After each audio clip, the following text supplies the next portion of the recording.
నమస్కారం. BB4 తెలుగు న్యూస్కి స్వాగతం. నేను మీ అనిత. బ్రహ్మోత్సవాల్లో ఈ మధ్యన కళ్యాణోత్సవం జరిగింది. మా కుటుంబము కాద్రి లక్ష్మీ నరసింహస్వామి అధికారికంగా గత అనేక సంవత్సరాలుగా ఉభయదారులుగా కూడా ఉన్నాం. లక్ష్మీ నరసింహస్వామి ఆలయానికి సంబంధించినటువంటి ఉభయదారులుగా రథోత్సవానికి సంబంధించిన విషయంలో గత అనేక సంవత్సరాలుగా తేరు మీద నిలబడి భక్తుల కథలకు సంబంధించిన విషయంలో గత 30 సంవత్సరాలుగా నేను పాల్గొంటున్నా. స్థానికంగా రాజకీయాలు పదవులకు సంబంధం లేకుండా ఒక భక్తుడిగా స్వామివారి సేవలో పాల్గొనడం అనేది సాధారణంగా జరిగే విషయం. అయితే ఏం జరిగిందో నాకు కారణాలు అయితే తెలియదు. కానీ నేను ఈరోజు భారత ప్రధానమంత్రి పర్యటన కేరళలో ఉన్న సందర్భంగా గత వారం రోజులుగా అక్కడ ఉండి ఈరోజు రావడం జరిగింది. వచ్చిన వెంటనే పోలీసులు వచ్చి మీరు రథోత్సవంలో పాల్గొనేదానికి రథోత్సవానికి రాకూడదని ఆంక్షలు పెట్టడం జరిగింది. ఆశ్చర్యకరంగా అసలు లక్షల మంది పాల్గొనేటువంటి ఒక రథోత్సవంలో ఒక భక్తుడిగా, అందులో నేను సేవ చేసేటువంటి వ్యక్తిగా, రథోత్సవంలో భక్తులకు ప్రమాదం జరగకుండా సూచనలు చెప్పేటువంటి వ్యక్తిగా నన్ను ఆపడం అనేటువంటిది ఎందుకు చేస్తున్నారనేటువంటి విషయాన్ని పోలీసులు చెప్పడం లేదు. సాయంకాలం నుంచి పోలీసులు నా దగ్గరికి వచ్చి విపరీతంగా మీరు రాకూడదు అనేటువంటి ఆంక్షలు కంటిన్యూగా పెడుతున్నారు. కారణాలు నాకు తెలియదు. అయితే పోలీసుల అనుమతులు కానీ లేకపోతే నాకు ఇంకా ఇతర వ్యక్తుల అనుమతులు నాకు అవసరం లేదు. రేపు లక్ష్మీ నరసింహస్వామి భక్తులు, మా పార్టీ కార్యకర్తలు అందరూ కూడా భక్తులు, మేము అందరం కూడా రాజకీయాలకు సంబంధం లేకుండా రేపు పాల్గొంటాం. ఒకవేళ పోలీసులు లేకపోతే ఈ రకమైన ఆంక్షలకు నేను ఒక భక్తుడిగా వెనుకడుగు వేయాల్సినటువంటి అవసరం లేదు.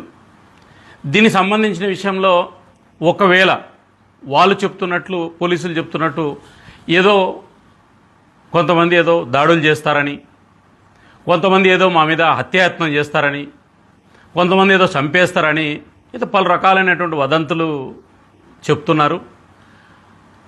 లక్ష్మీ నరసింహస్వామి సేవలో ఒకవేళ ఎవరన్నా మేము వెళితే నిజంగా హత్య చేసేటువంటి వ్యక్తులు, లేకపోతే దాడులు చేసేటువంటి వ్యక్తులు, ఇవన్నిటికంటే కూడా బలమైనటువంటి వ్యక్తి కాద్రి లక్ష్మీ నరసింహస్వామి. కాబట్టి రేపు ఉదయం నేను మా కార్యకర్తలతో కలిసి 7 గంటలకు రథోత్సవంలో పాల్గొంటున్నాను. ఈ విషయాన్ని ప్రభుత్వంగా,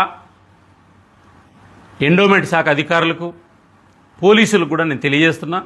కాబట్టి ఒకవేళ కాద్రి లక్ష్మీ నరసింహస్వామి సేవలో నేను పాల్గొంటే, ఒకవేళ ఎవరైనా హత్య చేస్తే, చంపితే, లేకపోతే ఏదైనా దాడులు చేస్తే దానికి నేను సిద్ధంగా ఉన్నా.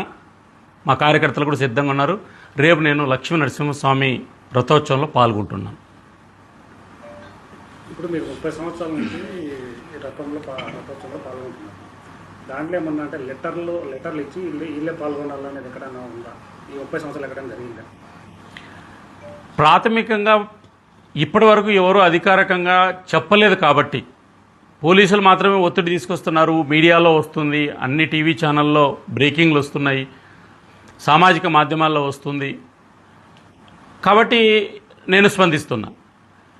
నేను రేపు వెళ్ళే సమయంలో ఎవరు దాడి చేస్తారు, ఎవరు హత్యాయత్నం చేస్తారు, ఎవరు ఏ కారణాలతో దాడులు చేస్తారో తెలియదు. నాకు కూడా భారత ప్రభుత్వం రక్షణ ఉంది, రాష్ట్ర ప్రభుత్వం రక్షణ ఉంది. మరి ప్రభుత్వ రక్షణ ఉన్నటువంటి నన్నే హత్యాయత్నం చేస్తామనేటువంటి పద్ధతుల్లో మాట్లాడుతున్నారంటే తెలియదు.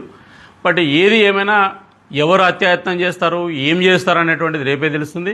నేను 30 సంవత్సరాలుగా పాల్గొన్న భక్తుడిగా రేపు కూడా పాల్గొంటా. నిజంగా కూడా ఇప్పటిదాకా నేను చెప్పినట్టు ఎవరన్నా నా మీద హత్యాయత్నం చేస్తే అది పోలీస్ శాఖ చూసుకుంటుంది.